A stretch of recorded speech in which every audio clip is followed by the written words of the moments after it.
That's the way we all got these ideas, and we got all these thoughts and ways that God is going to answer prayer. But she had confidence that God was going to do it. But another way is the way she thought. And then when it began to move a different way, the enemy comes in and begins to try to tear down confidence that God is going to do His part. Well, He'd saved Jerry, and Jerry made it to heaven, and now she's got John, who is a praying husband, who is a teacher in the church, and comes to church and prays and does these things. Reward. Reward. You see your reward? From prayer. And prayer of confidence. And I couldn't tell you probably how many times that she had prayed during those times, but you know, it was a bounce of something in her step there for so long that it was unbelievable. And I'm not just trying to lift her, I'm talking about all of us in life. When we had a time in our life that we had a bounce in our step when we began this journey, and we had a confidence. Think about it. You look back in your life and you think about it, that once after you got saved and you had a period of time there that you ran with a confidence in your life, that you was going to do anything for God, that you had that excitement. And it's something that God does to us when we yield over to Him and become saved. There's something that He does, and I don't know what it is. There's some kind of new fuel, a new life, I guess a new birth. Like a new baby, and I guess that's how you can look at it. And there's a new life and a new birth, and then we know we have a confidence we can reach God at that time. We really do. We have that excitement in our life, and we have that run in our life, and we have all these things that go. But then we have a situation kind of like Jerry that comes about.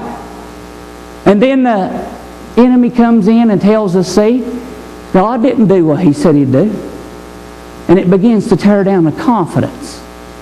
It begins to cause scars and wounds, as we said, a hardening of heart. And we don't mean to get there. We really don't.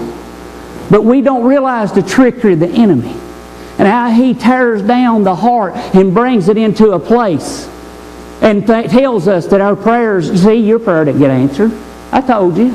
Told you God wouldn't answer your prayer. You ain't going to have no praying husband. You ain't going to come up out of that grave. He's got a plot up there now in the Green Hills. He ain't coming up. See there, I told you. That's what the enemy would begin to tell her. And I'm just using this for an example because we've all been there. Every one of us has had situations in our life that we've prayed with confidence in our life, and God has moved upon situations, or is moving right now. Or He's been moving toward it, and we're letting the enemy tear down that confidence.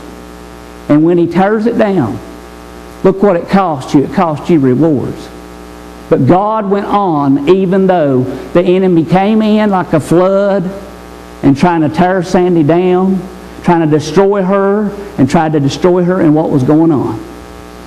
But every one of us, I think, has been in situations that we're losing our confidence.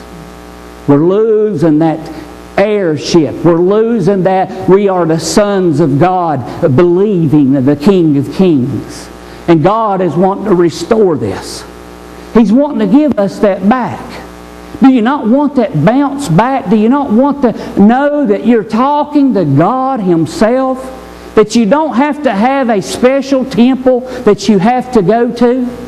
Like it was in John 4, I believe it was, at the well, when He told the woman, today is the day that you no longer have to go to the mountain or to the temple, but you can reach God 24/7 because of me. You have access in the middle of the night when you wake up with a worry or concern, that you can have confidence that God is listening to you. Do you really have that confidence? Because I think that today people are having troubles and problems and things going on in their life, and they are not having the patience, and that's what it said next.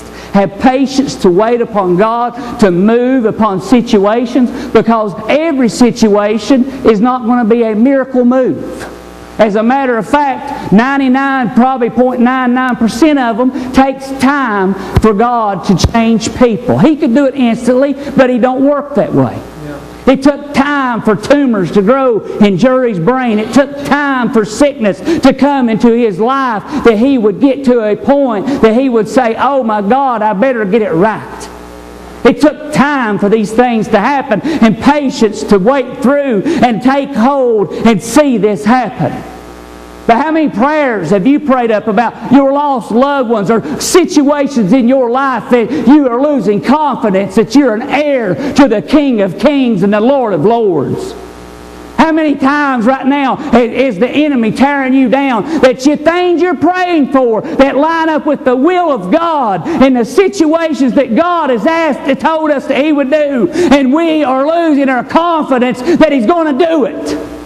That we're losing that edge because this enemy is flooding us with these thoughts and these what-ifs. And see, I told you it wasn't going to work like that, because it ain't going to come the way we think it's going to come.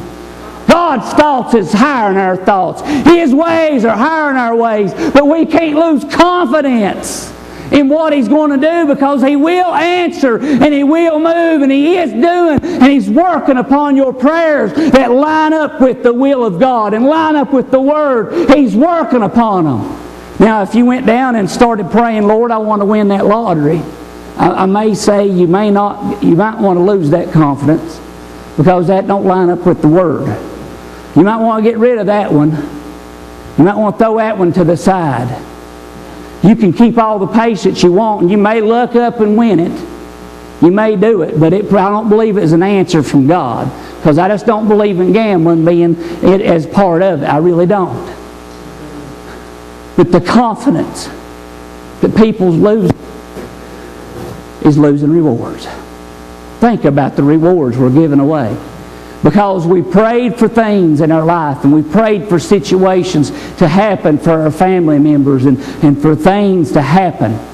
And then instead of having confidence that God is going to answer it, we're going around, oh my, you just don't understand how bad our situation is, and Lord, how bad these things are, and all of that. That is not confidence. That is not an heir to the King of Kings. That is not one that is walking around as a light to this world. That is not one, that's one that at the end of this scripture right here is pulling back. That's what I think he's meaning tonight. Instead of moving forward when you ask God to fix your marriage, or when you ask God to save your loved one, or when you ask God to be moving for situations, are we having the confidence to hang in there and keep moving forward no matter what flood comes, no matter if Jerry Davis dies, that God is still going to finish answering the rest of my prayer that I asked for? Or are we going to say, well, it's in a casket and it's gone? It's not going to come true.